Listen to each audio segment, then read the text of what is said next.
Flower fans, are you tired of buying seeds every year? I mean, I feel like I buy enough seeds for an entire city. Or I forgot to collect those seeds on flowers that I really loved. I'm Charmaine Turbow here at Turbow Farms in Los Altos, California, Zone 9B. I'm going to show you a really quick and easy way on how we collect our seeds from year to year with the use of just a few little supplies.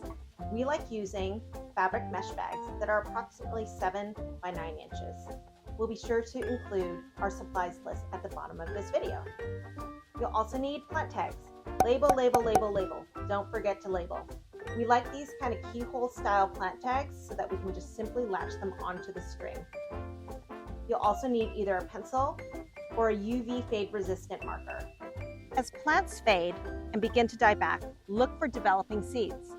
For example, sweet peas will develop individual pods. Argentinian forget-me-nots have individual seeds from each of their florets. And as for Orlaya, the entire floral head will turn into a mass of Velcro-like seeds. Now tent the fabric mesh bag over the seed heads and cinch firmly.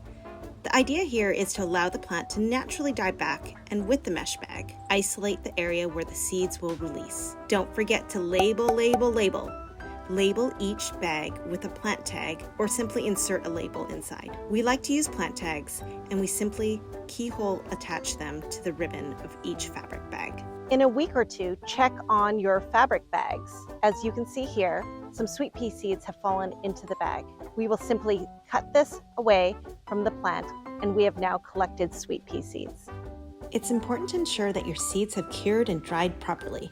If you're unsure, simply keep your seeds out in a well-ventilated area away from direct sun for about a week. Once dry, place your seeds in a small envelope or Ziploc bag and remember to label it with the name and the date, month and year of harvest.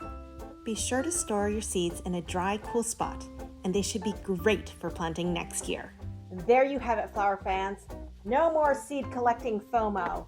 I'm Charmaine Turbow. Thank you for watching. I hope you enjoyed this segment. Please like our video and subscribe so that you can learn more about how we grow rainbows here at our microflower farm to you.